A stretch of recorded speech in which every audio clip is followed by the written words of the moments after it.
पिछले कुछ सालों से हम देख रहे हैं कि ग्लोबल वार्मिंग, क्लाइमेट चेंज और कार्बन एमिशंस को लेकर दुनिया का हर एक देश काफी सीरियस हो रहा है। इंटरनेशनल कम्युनिटी में ये डिस्कशंस काफी तेज हो गई हैं कि हमें अपनी मदर अर्थ यानी कि इस धरती को आने वाले लंबे समय तक कैसे प्रिजर्व करके रखना है। ग्लेशियर्स तेजी से पिघल रहे हैं, सी लेवल लगातार ऊपर आते जा रहा है, पॉल्यूशन लेवल भी ऊपर आ रहा है, अर्थ के कई सारे हिस्से में टेम्परेचर लगातार ऊपर हो रहा है। बीते कुछ सालों में देखने को मिला है कि दुनिया के तमाम देशों की सरकारों ने अपने देश के कार्बन एमिशंस को कम करके जीरो तक करने के लिए काफी सारे प्रॉमिस किए हैं। इसके लिए रोड मैप तैयार किया है। इस समय अगर कार्बन एमिशंस को देखा जाए तो सबसे ज्यादा कार्बन एमिशंस डेवलपिंग देशों से आ रहा है, जिसमें भारत और चाइना सबसे मुख्य देश हैं। एक देश कितनी ग्रीन हाउस गैसेस एमिट करता है उसको उस देश का टोटल कार्बन फुटप्रिंट कहा जाता है। साल 2020 के टोटल कार्बन फुटप्रिंट की बात करें तो नंबर 1 के ऊपर है चाइना। चाइना लगभग 11,680 मैट्रिक टन कार्बन एमिशंस करता है, यानी कि दुनिया में सबसे ज्यादा पॉल्यूशन फैलाता है। दूसरे नंबर पर है अमेरिका।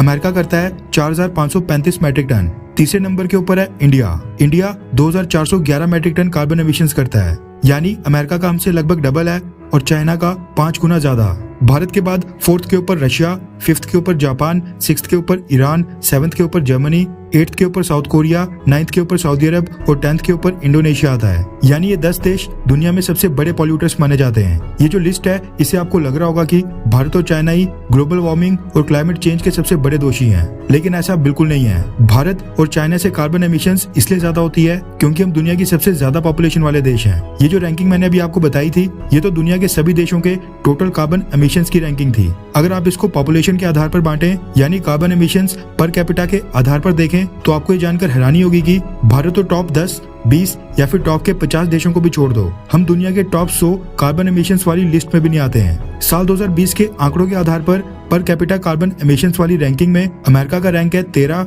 जबकि चाइना का 28 पोजीशन के ऊपर है। और आपको ये जानकर हैरानी होगी कि भारत 110 नंबर के ऊपर खड़ा है, यानी जो पूरी दुनिया का टोटल एवरेज कार्बन एमिशन है उससे भी हमारा काफी कम है। कहने का मतलब है कि जो ये देश ग्लोबल वार्मिंग के लिए चाइना और खासकर भारत को इस समय दोषी ठहराते हैं ये सरासर गलत है। लेकिन western think tanks, publications, NGOs और मीडिया हाउसेज ने ऐसा नैरेटिव सेट कर दिया है कि ये ग्लोबल वार्मिंग भारत और चाइना के कारण ही हो रही है। अब मैंने ये बैकग्राउंड नॉलेज आपको इसलिए दी है क्योंकि जो इस समय ग्लोबल वार्मिंग और क्लाइमेट चेंज के ऊपर मंथन करने के लिए इजिप्ट में COP27 समिट चल रहा है, वहाँ पर भारत और चाइना को दोषी करार देकर हमसे पेनल्टी देने की मांग की गई है। और ये मांग भी ऐसे देश से आई है जिसको पिछले साल हमने फ्री में कोविड-19 की 5 लाख वैक्सीन भी भेजी थी। रेफरेंस के लिए आपकी स्क्रीन के ऊपर लाइव मिनट के आर्टिकल का स्क्रीनशॉट है, जिसके मुताबिक COP27 समिट में स्मॉल आइलैंड नेशंस ने भारत और चाइना को मेजर पॉल्यूटर करार देते हुए ये कहा है कि भारत और चाइना के ऊपर पेनल्टी लगाई जाए। दरअसल जो छोटे छोटे आइलैंड नेशंस हैं उन्होंने association of small island states नाम का एक संगठन बनाया है, जिसमें 39 कंट्रीज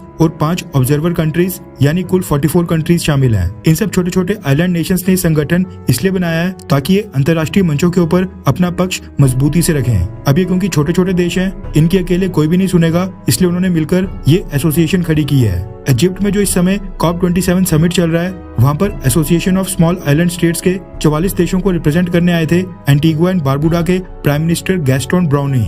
इस समिट में जब वो association of small island states का पक्ष रख रहे थे उसी दौरान उन्होंने भारत और चाइना को दोषी करार देते हुए कहा कि रिपब्लिक ऑफ चाइना और रिपब्लिक ऑफ इंडिया ये सबसे बड़े मेजर पॉल्यूटर्स हैं, ये दोनों ही इमर्जिंग इकोनॉमीज हैं, इसलिए इन पॉल्यूटर्स को पे करना ही पड़ेगा। उन्होंने कहा कि पॉल्यूशन फैलाने के लिए किसी भी देश को फ्री पास बिल्कुल नहीं देना चाहिए और उनको इसके लिए किसी भी देश के प्रति कोई भी कटुता नहीं है। उन्होंने कहा कि ये स्मॉल आइलैंड नेशंस के सर्वाइवल का सवाल है, इसलिए साल 2024 तक एक $multi-billion फंड की शुरुआत हो। Association of small island states और जो देश कम कार्बन एमिशंस करते हैं, जो ग्लोबल वार्मिंग और क्लाइमेट चेंज से सबसे ज्यादा प्रभावित हो रहे हैं, वो इस समय मांग कर रहे हैं कि भारत और चाइना ये दोनों देश क्योंकि दुनिया के पहले और तीसरे सबसे बड़े कार्बन एमिटर हैं, इसलिए ये उस $multi-billion फंड में मिलियन और कई सारे $billion पे करें और ग्लोबल वार्मिंग और क्लाइमेट चेंज से लड़ाई में उनकी मदद करें।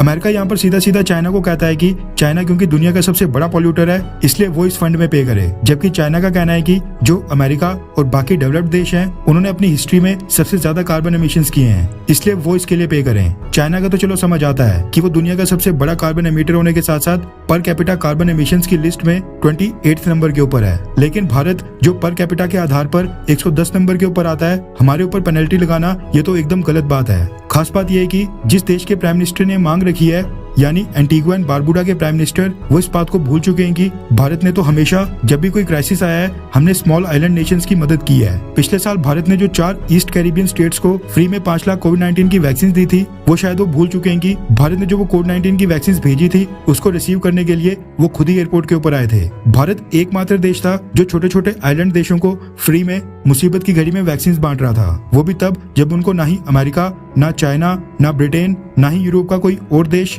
वैक्सीन देने के लिए रेडी था। ये सारे देश खुद के लिए वैक्सीन इकट्ठा कर रहे थे। ऐसे में अच्छा होगा कि भारत को ना ही टारगेट किया जाए और ना ही भारत इस फंड में एक भी पैसा देगा।